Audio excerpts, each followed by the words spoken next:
Tenemos el gusto de estar con el presidente Roberto Requião, presidente de la Asamblea Parlamentaria Unión Europea América Latina por el componente latinoamericano. Él es brasileño, un senador de larga experiencia, de gran conocimiento de América Latina y, como ayer dijo, un americanista europeísta. Y europeísta. Cuéntenos, ¿qué le ha parecido esta asamblea aquí en Florencia? En verdad, yo creo que estamos en un lío global, que es el avance del dominio del capital financiero sobre el mundo. Y el capital financiero quiere el control también de la América Latina. La Unión Europea ha sido una creación formidable, maravillosa, mas hoy a mí me parece totalmente dominada por el interés de la banca alemana. La política de austeridad que impone a sus miembros consagra el dominio absoluto del capital financiero sobre el interés de los pueblos. Y esto no marcha bien. Mira cómo está Grecia, las dificultades de Italia, España a más de un año sin un gobierno estable. Se diferencia de esto Portugal, que ha abandonado la política irracional de austeridad y ha partido para una visión más keynesiana, investimentos públicos, salarios más altos y progresivamente sale de la crisis. Pero ¿usted no cree que los cambios que actualmente se ha dado Brexit, porque para muchos consideran que desde que ingresa Inglaterra entra un sistema financiero muy predominante en toda Europa, porque Alemania la desarrolla, puede ser, pero es Inglaterra sobre todo que la propone. Y ahora la elección de Macron, ¿no cree usted que puedan ser dos elementos de cambio? No, yo creo que está en crisis la Unión Europea.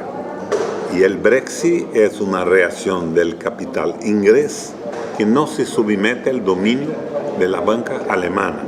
Okay. Y a eso se agrega la movilización de los desempleados. Se agrega un contenido racista también, que es muy malo.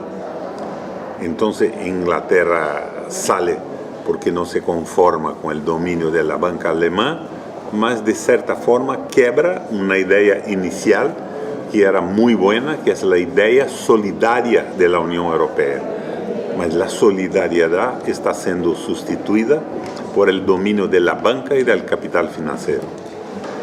¿Y usted no cree que esa solidaridad precisamente es la que está faltando también en Inglaterra, que es por eso también que ellos se han ido? No. Inglaterra hubo una reacción del capital financiero contra el dominio. Okay. O sea, no es un movimiento a favor de la solidaridad inicial de la Constitución de la Unión Europea. Es una pelea entre capitalistas que envuelven los deserdados del sistema. Okay. ¿Qué pasa en América Latina? Porque si aquí están consolidados y se están reforzando y prácticamente hay un problema por un tema capitalista exacerbado, en América Latina tenemos aprendices de capitalismo y que nos están creando tantos problemas que no logramos poder mantener sino crecimientos separados y ni aún no se sabe si van a ser estables. Algunos estados latinoamericanos constituyeron gobiernos populares y esto desagradó en profundidad a los dueños de la plata del mundo. Los gobiernos populares distribuyeron riqueza, mas en la administración no han andado bien, han fracasado en la administración. Mas lo que vemos hoy en América Latina es una tentativa de dominación por parte del capital financiero. Ningún interés por la vida mejor de los pueblos. Exactamente. ¿Y usted piensa que hay un gobierno supranacional, además de todo, que es el que gobierna todos los gobiernos? La idea de la globalización es un gobierno supranacional subordinado a los dueños de las finanzas. Hay una guerra en el mundo. Después de la derrota del nazismo en el mundo, se estableció el Estado social en Europa. El Estado que respeta el trabajo, las mujeres, la sustentabilidad, que respeta la naturaleza. Más recién ha habido una reacción del capital financiero. Y esta reacción se da en un tripé. El primero, la precarización del Ejecutivo Nacional, con la valorización absoluta de los bancos centrales. El Ejecutivo Nacional se queda apenas para reprimir la revuelta del pueblo. El segundo punto de apoyo es la precarización del Parlamento, con el financiamiento privado de campañas electorales. Y con esto el fin de los partidos. Los parlamentarios acaban respondiendo a sus financiadores. Y el último P del tripé es la precarización del trabajo, el aviltamiento del trabajo, la valoración del convencionado sobre el legislado, fin de los derechos trabajistas y la mercantilización del trabajador sobre el dominio absoluto del capital financiero. Esta es la guerra que se traba en Europa y es la guerra que llega a nosotros en América Latina. Tenemos a Lula, quien ha tenido un desarrollo enorme, muy admirado aquí en Europa, muy admirado aquí en Italia. ¿Qué está pasando con Lula? Con unos procesos, con una influencia suya en otras políticas nacionales de otros países.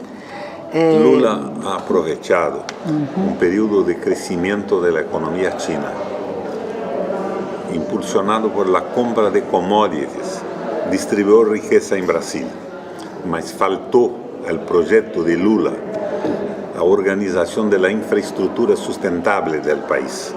Y cuando China refluye, cuando China disminuye su participación en el mercado de compra de commodities, Brasil entra en crisis.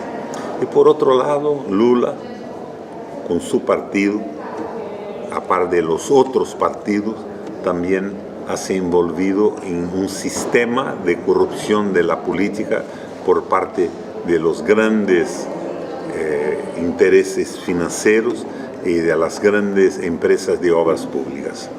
Fue envolvido en ese problema. Y esto ocurre en Brasil ahora. Mas lo que importa es que se utiliza la corrupción para el fin del proyecto nacional del Estado soberano. Senador Requiao, ¿qué es lo que falta? ¿Moralización? ¿Por qué un pueblo puede decir, hace obras, no importa si roba? ¿Qué es lo que nos está pasando en América Latina? No pido ideologías, pero al menos, ¿qué es lo que sucede? Para América Latina es muy importante que el Poder Judicial brasileño haya logrado hacer lo que otros países no han hecho. Ha logrado investigar, ha logrado definir los delincuentes, ha logrado sancionar, está negociando para reducción de penas. Todos los demás países no hubiéramos nunca sabido lo que había pasado, nunca, si no hubiera sido por la investigación brasileña. O sea que hay un resurgimiento, hay una esperanza de moralidad. Esta visión que usted coloca es una visión que Florencia, donde estamos ahora, ha conocido en el pasado. Es la visión de Girolamo Savonarola, el moralismo absoluto. Ma cuando Girolamo Savonarola se envolvió en la política, Papa hizo con él lo que él hacía con los otros. Okay. Lo quemó a frente del Palacio Vecchio. Sí. Fue puesto en la foguera. El problema principal es que la corrupción es de interés del capital. Y los países precisan de una conciencia política y más solidaridad en la organización del Estado en relación a sus pueblos. Mas lo que predomina hoy es el dominio absoluto del dinero. ¿Y usted no cree que una recuperación moral de la sociedad sin involucrarse directamente en la política pueda ser necesaria? La conciencia política es la recuperación que precisamos. La política con ideologías. La política con falta ideología, falta programa de desarrollo y el propio judiciario que usted ha elogiado se contamina también.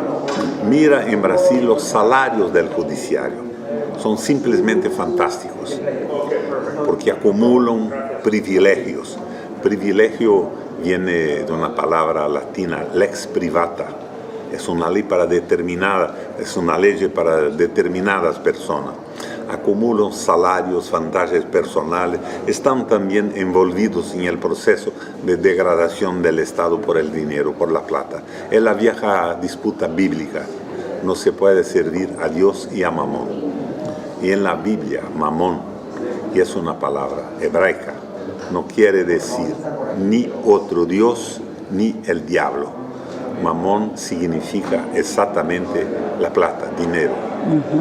Usted ayer ha dicho que no podemos prácticamente renunciar a un camino conjunto Europa-América Latina y que juntos vamos a encontrar la solución. Mas Europa hoy es responsable por los males que atinge a nosotros. La vieja Europa, la Unión Europea, fixada en la solidaridad, en participación de las culturas, en la fusión de intereses sociales, ha desaparecido sob el dominio absoluto de la banca alemana. Europa sufre de la misma forma que sufrimos nosotros. Y entonces, mira Grecia cómo está, sí, totalmente destruida. Y se resalta de esto todo Portugal, que ha practicado en los últimos años una política keynesiana, aumento de salarios, aumento de salario de los jubilados, investimentos públicos, una contrapropuesta a la propuesta recesiva que vive la Europa toda. Y por esto Portugal progresivamente sale de la crisis. ¿Y la Asamblea Parlamentaria de qué manera puede contribuir a que mejoremos este diálogo y que se pueda prácticamente haber un renacimiento ya que estamos en Florencia? Parlando. El diálogo. Los parlamentarios debemos hablar y mejorar el nivel de conciencia de las personas que hacen política en la América Latina y en la propia Europa.